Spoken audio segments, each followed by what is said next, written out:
Hello everyone, my name is MD Rahim Uddin from SUNY ESF. Today I will briefly present my work on the life cycle assessment of FeCl3 functionalized biochar for removing methylene blue from wastewater. Dye in wastewater are a serious environmental problem.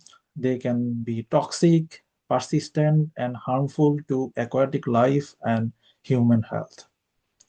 Biochar is a promising low-cost material made from biomass, but the key question is, even if it works well, is it environmentally sustainable? To answer that, I performed a life cycle assessment.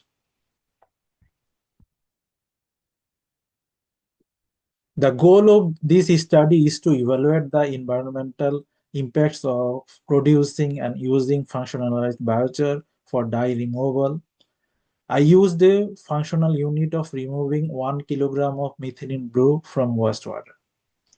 This allows us to compare performance based on actual treatment efficiency, not just material amount. This study is novel because it uses forest residue biomass, includes chemical modification with iron chloride, and consider regeneration of the adsorbent. So overall, the goal is to identify environmental hotspot and understand how sustainable this system really is. This figure shows the system boundary of the study. The analysis include the full life cycle from collecting forest residue biomass to pyrolysis, chemical functionalization, washing and drying, adsorption of dye, regeneration, and final disposal. So it is a cradle to grave assessment.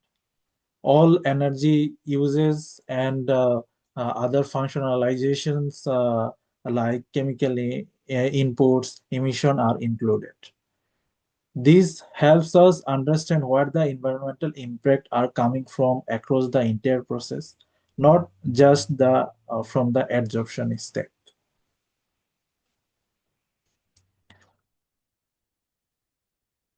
Now looking at the results, the global warming impact is about 400 kilogram of carbon dioxide equivalent per kilogram of dye removal. The most important result is not just a number, but where the impact comes from. The main contributor are pyrolysis, drying, and FeCl3 functionalization. This means energy use, chemical inputs are the dominant environmental hotspot. So even though biochar is effective, the production process has significant environmental impacts that need improvement. In conclusion, FeCl3 functionalized biochar is highly effective, achieving about 99% dye removal. However, the environmental impact is mainly driven by energy-intensive processes. Regeneration helps significantly by reducing the need of fresh biochar.